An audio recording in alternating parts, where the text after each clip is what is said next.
சேலம் மாவட்டம் ஓமலூரில் எதிர்க்கட்சித் தலைவர் எடப்பாடி பழனிசாமி உரையாற்றிய காட்சிகளை தற்போது பார்க்கலாம். உரிமை தொகை 1000 ரூபாய் கொடுக்கணும்னு சொல்லிட்டு இருக்காரு. எப்ப பார்த்தாலும் உரிமை தொகை கொடுப்பதற்கு காரணமே அண்ணா திமுக கட்சி தான். பல முறை சட்டமன்றத்தில் பிரதான எதிர்க்கட்சி என்ற முறையில், எதிர்க்கட்சி தலைவர் என்ற முறையில் இந்த முதலமைச்சருக்கு வேண்டுகோள் வச்சேன். நீங்க தேர்தல் நேரத்தில் தேர்தல் அறிவிப்பு கொடுத்தீங்க, குடும்ப தலைவிக்கு மாதந்தோறும் 1000 ரூபாய் உரிமை தொகை வழங்குவதாக எனக்கு வாக்குறுதி கொடுத்தீங்க. அந்த வாக்குறுதியை நம்பி அந்த ஏழை மக்கள் உங்களுக்கு வாக்களிச்சாங்க. ஆட்சிக்கு வந்த பிறகு அதை மறந்து விட்டீர்கள். எனக்கு உடனடியாக நீங்கள் கொடுக்கப்பட்ட வாக்குறுதி நிறைவேற்ற வேண்டும் என்று நானும் எங்களுடைய சக சட்டமன்ற தொடர்ந்து 28 மாதம் தொடர்ந்து அழுத்தம் கொடுத்தோம். அண்ணா திமுக பொதுக்கூட்டத்தில் எங்களுடைய கட்சி நிர்வாகிகள், தொண்டர்கள், சட்டமன்ற தொடர்ந்து பேசி அழுத்தம் கொடுத்த காரணத்தில் வேற வழி இல்லாம 28 மாதம் கழிச்சு தான் இந்த மக்களுக்கு 1000 ரூபாய் மாதந்தோறும் உரிமை தொகை வருது. மகளிருக்கு, குடும்ப தலைவிக்கு இப்போது ஒரு அறிவிப்பு கொடுத்திருக்காங்க. மக்கள் செல்வாக்கு எழுந்துட்டாங்க, கட்சிக்காரனுடைய செல்வாக்கு எழுந்துட்டாங்க. 2026 சட்டமன்ற தேர்தலில் வெற்றி பெற முடியாது என்ற நிலைமைக்கு வந்தவுடன் உடனே ஸ்டாலின் ஒரு அறிவிப்பு கொடுக்கிறார்.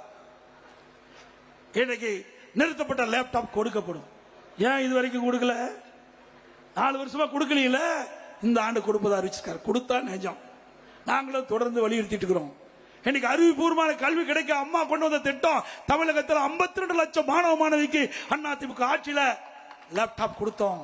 திறமையான மாணவர்கள் உருவாக்கணும்.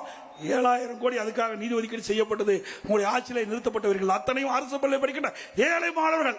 அப்படிப்பட்ட மாணவர்களை சிறந்த மாணவர்களாக, அறிவுபூர்வமான மாணவர்களாக விஞ்ஞான கல்வி கிடைக்க வேண்டுவதற்காக அந்த திட்டம் கொண்டு வரப்பட்ட திட்டத்தை நிறுத்திவிட்டீர்கள் என்று கேட்டோம். இப்பொழுதுதான் அந்த மாணவர்களுடைய வாக்கு தேவை, அதுக்காக கொடுப்பதாக தெரிவிச்சிருக்காங்க. வந்தா நிஜம்.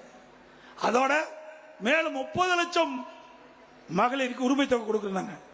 ஏன்னா தோத்து போயிருந்து வந்துட்டாங்க, வேற வழி இல்லை. தேர்தல் நேரத்தில் அனைத்து குடும்ப தலைவிக்கும் மாதந்தோறும் 1000 ரூபாய் கொடுக்கப்படும் அறிவிப்பு கொடுத்துட்டு 1,14,00,000 பேருக்கு தான் கொடுத்தாங்க. எஞ்சியவருக்கு கொடுக்க முடியல. இப்போ விதியை தளர்த்தி மேலும் 30 லட்சம் குடும்ப தலைவிகளுக்கு மாதந்தோறும் 1000 ரூபாய் கிடைக்கும். டிசம்பர் மாசத்துல கொடுக்குன்னு சொல்றாங்க. ஏன்னா ஏப்ரல்ல தேர்தல் வர இருக்குது. 4 மாசத்துக்கு 4000 கொடுத்து அந்த 30 லட்சம் மக்களுடைய வாக்குகளை பெறுவதற்காக திரு ஸ்டாலின் அரசு தந்திரமா இந்த ஒரு நாடகத்தை அரங்கேறிக்கின்றது. ஆக 60 மாதம் 5 வருஷத்துக்கு, இப்ப 56 மாசத்துக்கு அவங்களுக்கு கிடைக்கல. இந்த 4 மாசத்துக்கு கிடைக்கிறது. இதே அனைத்து இந்திய அண்ணா திராவிட முன்னேற்ற கழக தேர்தல் அறிக்கையில் நாங்கள் குறிப்பிட்டோம். அப்பொழுது அனைத்து இந்திய அண்ணா திராவிட முன்னேற்ற கழகம் ஆட்சிக்கு வந்தா குடும்ப அட்டைக்கு 1500 ரூபாய் கொடுப்போம்னு சொன்னோம்.